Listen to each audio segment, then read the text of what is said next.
ഇന്നത്തെ വീഡിയോയിലേക്ക് എല്ലാവർക്കും സ്വാഗതം. ഞാൻ ഇന്ന് ചെയ്യാൻ പോണത് ഒരു അമരപ്പയർ തോരനാണ് കാണിക്കാൻ പോണത്. അമരപ്പയർ കണ്ടില്ലേ, കഴുകി ക്ലീൻ ചെയ്ത് വെച്ചിരിക്കുന്നതാണ് അമരപ്പയർ. ഇത് വെച്ച് തോരൻ വയ്ക്കാൻ പോണതാണ്. എൻ്റെ കൂടെ എൻ്റെ ഒരു കൂട്ടുകാർ രണ്ടുപേർ പറഞ്ഞ് തോരൻ വയ്ക്കുമ്പോൾ ഇത് ഒരു കയ്പ്പുണ്ടെന്ന് പറഞ്ഞു. അപ്പം ഞാൻ വയ്ക്കുമ്പോൾ ഇത് കയ്പ്പില്ല. അപ്പോൾ അത് കയ്പ്പില്ലാത്ത രീതിയിൽ എങ്ങനെയാണ് വയ്ക്കണമെന്ന് നമുക്ക് നോക്കാം.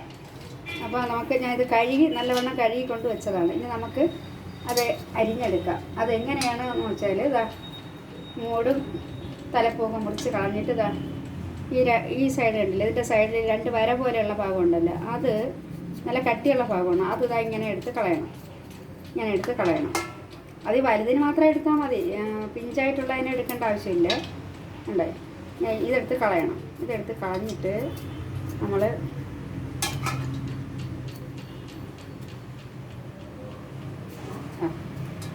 കണ്ടില്ലേ, ഇതിങ്ങനെ വരും. ഇതിങ്ങനെ നമുക്ക് എടുത്തങ്ങ് കളയണം. പക്ഷെ ഇത് സമയമെടുത്തേ ചെയ്യാൻ പറ്റുള്ളൂ. അല്ല പെട്ടെന്ന് നമുക്കങ്ങ് ചെയ്യണമെന്ന് വിചാരിച്ചാൽ പറ്റില്ല. അങ്ങനെ ആയാൽ എല്ലാം കൂടി ഇങ്ങനെ അരിഞ്ഞിടും. അപ്പോൾ കയ്പ്പ് വരും. ഇങ്ങനെ വരുന്നുണ്ടില്ലേ, ഇതിങ്ങനെ എടുത്ത് മാറ്റണം. നീളത്തിന് വരും. അതങ്ങ് കളയണം. ഇതെല്ലാം കൂടി നമുക്ക് ഇത് ഒന്നുകൂടി വേണമെങ്കിലും ചെറുതാക്കാം. ഇത് ഇങ്ങനെ ചില ആൾക്കാർ ഇങ്ങനെ വെച്ചിട്ട് അവിയലിനിടും, അങ്ങനെ ഇടാറുണ്ട്. അപ്പോൾ ഇങ്ങനെ വെച്ചിട്ട് ഇങ്ങനെ അരിഞ്ഞിടാം. അതല്ലാതെ ഇങ്ങനെ ചേർത്ത് വെച്ചിട്ട് എല്ലാം ഇങ്ങനെ പിളർന്നെടുക്കണമെന്നില്ല. പിളർന്നെടുത്താൽ കുറച്ചുകൂടി നല്ല ഭംഗിയായിരിക്കും, നല്ല ഇതാണ്. ഞാൻ പക്ഷേ ഇപ്പോൾ അങ്ങനെ ചെയ്യണില്ല. ഇതെല്ലാം കൂടി ഇങ്ങനെ വെച്ചിട്ട് നമുക്ക് അരിഞ്ഞെടുക്കാം. ചെറുതായിട്ട് അരിയണം, നല്ല നൈസായിട്ട് അരിയണം. ഇതിൽ തോരത്തിന് കൊള്ളാവും. ഇത് സമയമെടുത്ത് നമുക്ക് നല്ല രീതിയിൽ ചെയ്യാം. പെട്ടെന്ന് ജോലി തീരാൻ വേണ്ടി ചില ആൾക്കാർ വലുതായിട്ട് അങ്ങ് അരിഞ്ഞിടും. അങ്ങനെയല്ല, ഇങ്ങനെ നൈസായിട്ട് അരിയണം. കണ്ടില്ലേ,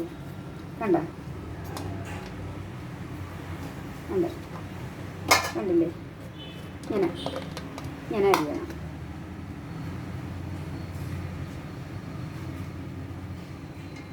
മൊത്തം നമുക്ക് അരിഞ്ഞെടുക്കാം.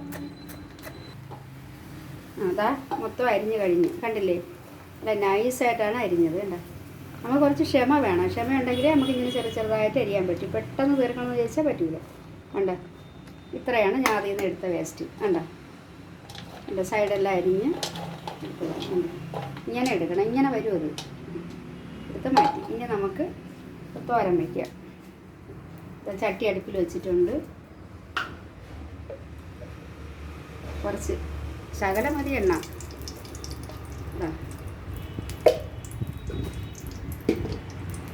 എന്നിട്ട് എണ്ണ ചൂടായിട്ട് കടുകിടാം. കൂട്ടി വയ്ക്കുക, ശകലം കൂട്ടി. ഒരുപാട് തീ വേണ്ട.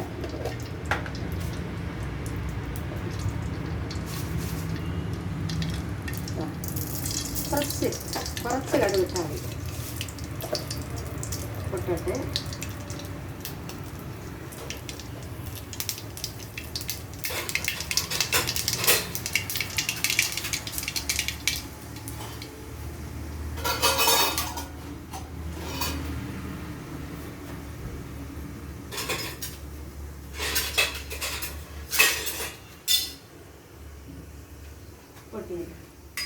കുറച്ച് നമുക്ക് അതിൽ മുളകൊന്നും ഇടുന്നില്ല. മുളക് ഇട്ടും ചെയ്യാം. ഞാൻ വറ്റൽ മുളകൊന്നും ഇടുന്നില്ല. ഇത്തിരി കറിവേപ്പിലയും ഇടണം. കറിവേപ്പില ഇട്ടിട്ട് ഈ അരിഞ്ഞ് വെച്ചേക്കുന്ന സാധനം ഇതിലോട്ട് ഇട്ട് കൊടുക്കണം. ഈ ശകലം വെള്ളം അതിൻ്റെ വെള്ളത്തിൽ ഒന്ന് കുടഞ്ഞു കൊടുക്കാം. മാത്രം മതി. ഒന്ന് ഇളക്കി കൊടുക്കുക.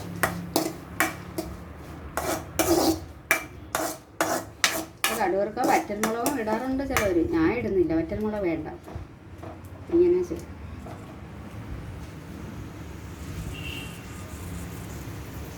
തീ കുറച്ച് വെച്ച് കൊടുക്കണം. ചെറിയ ചൂടിൽ വെന്ത് വരണം.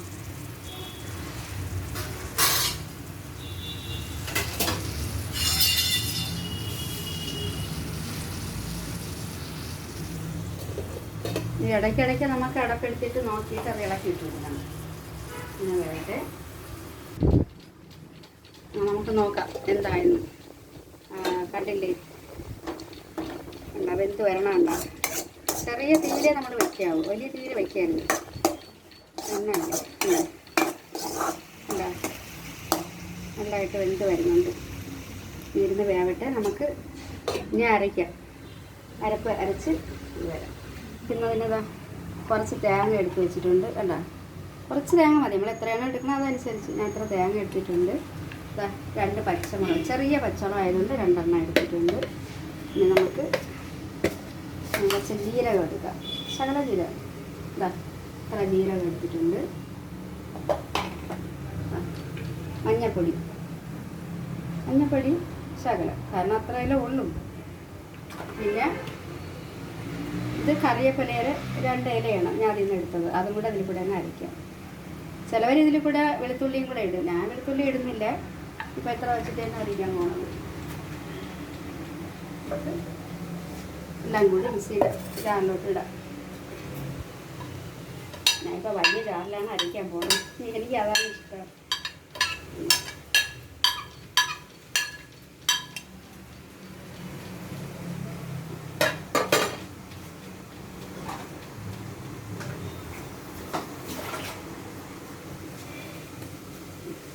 അരച്ചുകൊണ്ട് വരാം. വെള്ളം ഒഴിക്കണ്ട, വെള്ളം ഒഴിക്കാതെയാണ് അരയ്ക്കണത്.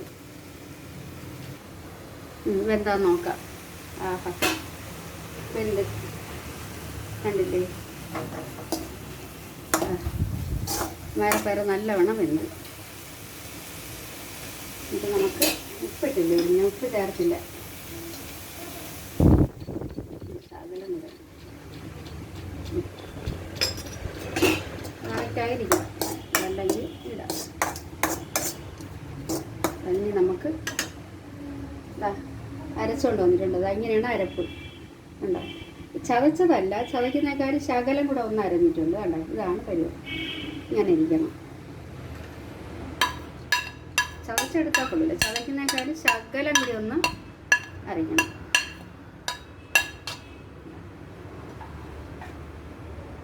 ഗ്യാസ് അണഞ്ഞു പോയി കേട്ടോ. കാറ്റ് ജനൽ തുറന്നിട്ടിട്ടാണ് കാറ്റ്.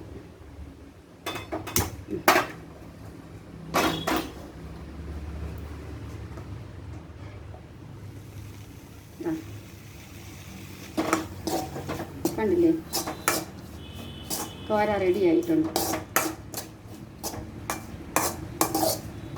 കുഴയൊന്നും അല്ല ഇരിക്കണം, നല്ല തുറതുറായിരിക്കണ തോരൻ തന്നെ. കണ്ടില്ലേ,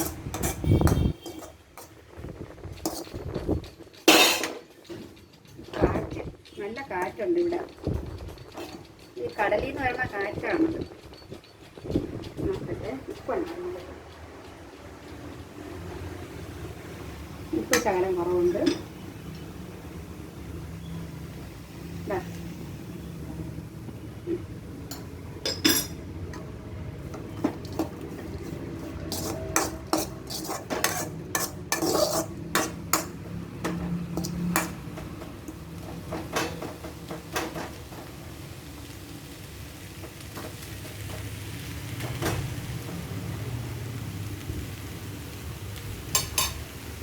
ശകലം കൂടെ ഒന്ന് ചൂടാവട്ടെ, വാങ്ങാം. നമുക്ക് നോക്കാം എന്തായാലും. റെഡിയായി.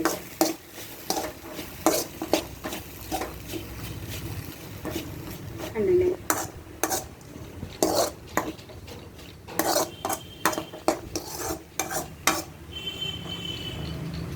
റെഡിയായി തോരൻ. നമുക്ക് തീ ഓഫ് ചെയ്യാം. ഞാൻ പാത്രത്തിലിട്ട് കാണിച്ചു തരാം.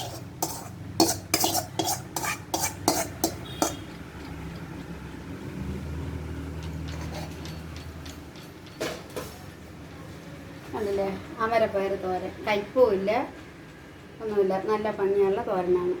കഴിക്കാനും നല്ല ടേസ്റ്റാണ്. കണ്ടില്ലേ, കടുതാളിച്ചപ്പോൾ നമുക്ക് വറ്റൽമുളക് വേണമെങ്കിൽ ഇടാം. ഞാൻ ഇട്ടില്ലെന്നേ ഉള്ളൂ, വറ്റൽമുളകും ഇടാം. ഇല്ലേ, ഇതാണ് അമരപ്പയർ തോരൻ. ഇതിൽ കയ്പൊന്നും ഇല്ലാത്ത നല്ല തോരനാണ്. ഇതേപോലെ നിങ്ങളെല്ലാവരും വയ്ക്കണം. എൻ്റെ വീഡിയോ ഇഷ്ടപ്പെട്ടെങ്കിൽ എല്ലാവരും ലൈക്ക് ചെയ്യണം, ഷെയർ ചെയ്യണം, കമൻറ്റ് ചെയ്യണം, സബ്സ്ക്രൈബ് ചെയ്യണം. അതേപോലെ എല്ലാവരും ഇതേപോലെ ഉണ്ടാക്കി നോക്കണം. തിരക്ക് പിടിച്ച ജീവിതത്തിനിടയിൽ വീട്ടമ്മമാർക്ക് ജോലിയുള്ളവരൊക്കെ ആണെങ്കിൽ അവർക്ക് ഇത് നേരത്തെ അരിഞ്ഞു വയ്ക്കണം. തലേക്കും ദിവസം അരിഞ്ഞു വെച്ചാലും രാവിലെ ഉണ്ടാക്കാൻ പറ്റും. അത്രയ്ക്ക് നല്ല ഒരു തോരനാണ് അമരപ്പയർ തോരൻ. എല്ലാവരും ഉണ്ടാക്കി നോക്കണം. അപ്പോൾ അടുത്തൊരു നല്ല വീഡിയോയുമായി അടുത്ത ദിവസം ഞാൻ വരാം. ബൈ.